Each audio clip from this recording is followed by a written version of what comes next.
प्यारे दर्शकों नमस्कार। आज है 4 जनवरी 2026 दिन रविवार, हिंदी तिथि माघ माह कृष्ण पक्ष प्रतिपदा।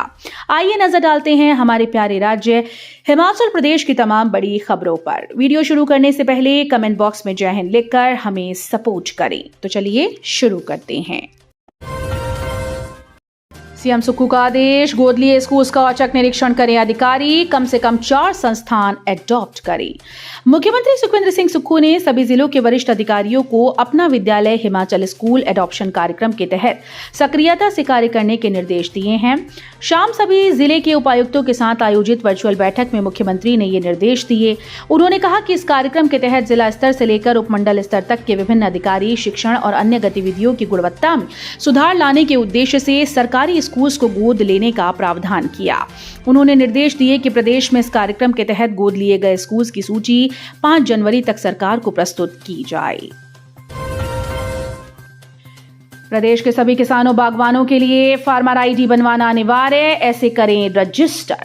कृषि विभाग के प्रवक्ता ने बताया कि प्रदेश के सभी किसानों और बागवानों के लिए फार्मर आईडी बनाना अनिवार्य हो गया है। प्रदेश सरकार के द्वारा किसानों और बागवानों को विभिन्न सरकारी योजनाओं का लाभ पारदर्शी, लक्षित और समयबद्ध रूप से उपलब्ध करवाने के उद्देश्य से भारत सरकार की एग्री स्टैक पहल के अंतर्गत फार्मर रजिस्ट्री का कार्य किया जा रहा है। इस महत्वपूर्ण परियोजना के तहत प्रदेश के सभी किसानों और बागवानी की यूनिक फार्मर आईडी तैयार की जा रही है। उन्होंने कहा कि कृषि और बागवानी विभाग के द्वारा समन्वित रूप से इस कार्य को क्रियान्वित किया जा रहा है।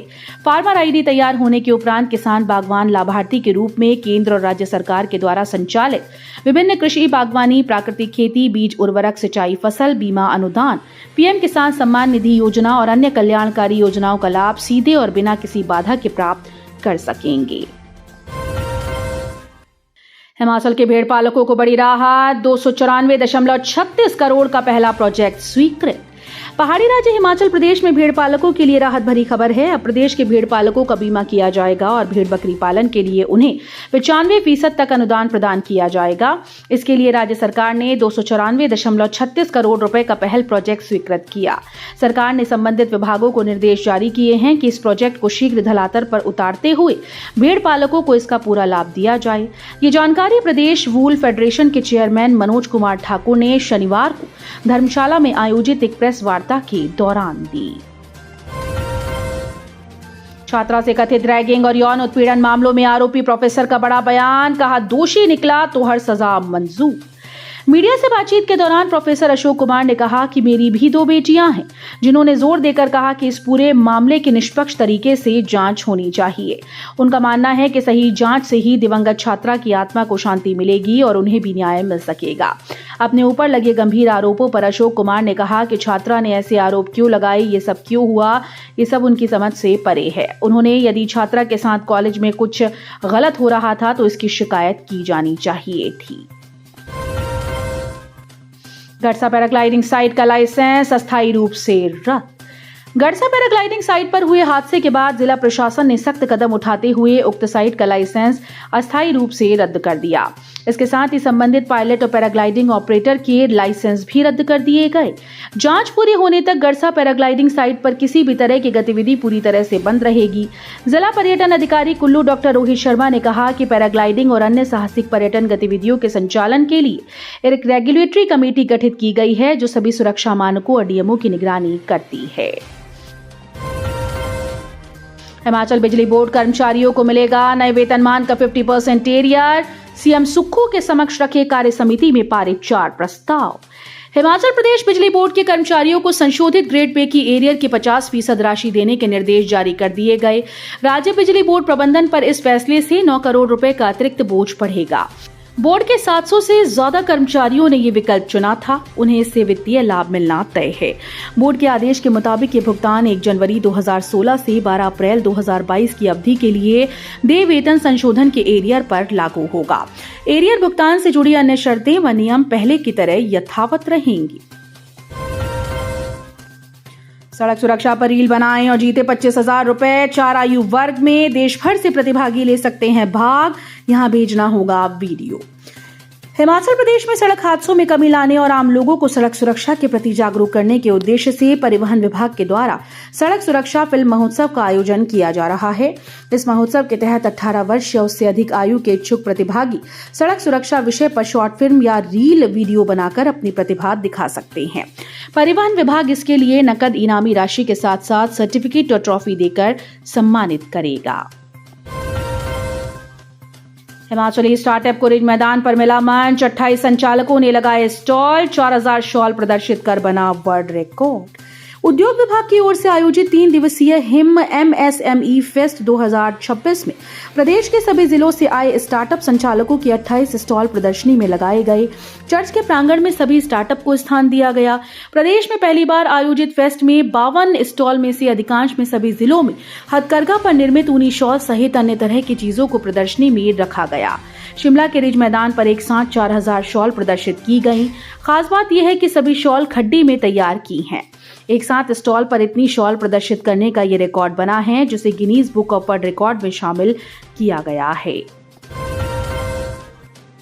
बिजली खंभों से 5 लाख के एल्यूमीनियम कंडक्टर तार चोरी। चोरों की तलाश में जुटी पुलिस। सुन्नी पुलिस थाना क्षेत्र के अंतर्गत चोरों ने बिजली के खंभों से लाखों रुपए के एल्यूमीनियम कंडक्टर तार चोरी कर लिए हैं। चोरों ने निर्माणाधीन सुन्नी बांध के पास बिछाई गई लाइन से लगभग 3000 मीटर तार पर हाथ साफ कर डाला। चोरी गए सामान की कीमत करीब 5 लाख रुपए तक आंकी गई। सिरमौर के रोनहाट में नदी किनारे नजर आया शिवलिंग। दैवीय चमत्कार। जिला सिरमौर के शिलाई विधानसभा क्षेत्र के तहत रोनहाट स्थित प्राथमिक स्वास्थ्य केंद्र के समीप नदी के किनारे हाल ही में एक शिवलिंग दिखाई देने के बाद क्षेत्र में चर्चाओं का दौर तेज हो गया। ये शिवलिंग स्वयंभू है अथवा किसी प्राकृतिक प्रक्रिया के चलते उभरा, इसे लेकर फिलहाल कोई ठोस या आधिकारिक पुष्टि नहीं हो सकी, लेकिन इसकी मौजूदगी ने स्थानीय लोगों का ध्यान जरूर आकर्षित किया। अब क्षेत्रवासियों के साथ साथ सोशल मीडिया पर यह शिवलिंग लोगों के लिए कौतूहल का विषय बना हुआ है। कुमारसैन में तेंदुए का आतंक। सैर पर निकले शख्स को किया लहूलुहान। शिमला जिले के कुमारसैन उपमंडल में शनिवार सुबह सैर पर निकले 59 वर्षीय व्यक्ति पर तेंदुए ने जानलेवा हमला कर दिया।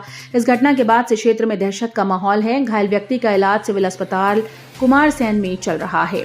पुलिस से मिली जानकारी के अनुसार गांव शैला के रहने वाले रणजीत सिंह पुत्र तेजा सिंह शनिवार को अपनी नित्य दिनचर्या के अनुसार घर से ओडी वाली सड़क की तरफ सुबह सैर के लिए निकले थे। जब वो नहरी खड्ड के पास पहुंचे तो वहां सन्नाटा था। तभी अचानक पीछे से एक जानवर उनकी पीठ पर झपट पड़ा। रणजीत सिंह ने पुलिस को दिए बयान में बताया कि जब उन्होंने पीछे मुड़कर देखा तो वो तेंदुआ था। तेंदुए ने उन पर ताबड़तोड़ हमला कर दिया, जिससे उनकी पीठ, पेट और हाथ पर गहरे जख्म और खरोंचें आईं। एम्स में रीढ़ की हड्डी का आधुनिक इलाज। रीढ़ की गंभीर बीमारियों से जूझ रहे मरीजों के लिए राहत भरी खबर है। अखिल भारतीय आयुर्विज्ञान संस्थान बिलासपुर में अब स्पाइन से संबंधित जटिल रोगों के आधुनिक उपचार की दिशा में बड़ा कदम उठाया गया। एम्स प्रशासन ने एंडोस्कोपी स्पाइन सिस्टम स्थापित करने की प्रक्रिया औपचारिक रूप से शुरू कर दी। इस अत्याधुनिक तकनीक के स्थापित होने से स्पाइन डिस्क नसों पर दबाव, स्लिप डिस्क, कमर, गर्दन दर्द जैसी समस्याओं का इलाज कम चीरे वाली सर्जरी के माध्यम से संभव हो सकेगा। डलहौजी में 13.72 ग्राम चिट्टे के साथ लुधियाना का युवक गिरफ्तार। हिमाचल प्रदेश में नशे के खिलाफ चल रही पुलिस की विशेष मुहिम के तहत डलहौजी पुलिस को एक बड़ी सफलता हाथ लगी। पुलिस टीम ने गश्त के दौरान एक युवक को 13.72 ग्राम चिट्टे के साथ गिरफ्तार किया। आरोपी की पहचान पंजाब के लुधियाना जिले के निवासी के रूप में हुई। प्राप्त जानकारी के अनुसार थाना प्रभारी जगबीर सिंह के नेतृत्व में पुलिस की एक टीम MES पाइपलाइन मार्ग पर नियमित गश्त पर थी। इस दौरान पुलिस की गाड़ी को अपनी तरफ आता देख वहां से पैदल जा रहा एक युवक अचानक से घबरा गया। हड़बड़ाहट में उसने अपनी जेब से कोई वस्तु निकालकर सड़क किनारे फेंक दी। तो ये थी आज की फटाफट खबरें। हम मिलेंगे अगले बुलेटिन में, तब तक के लिए धन्यवाद। जय हिंद।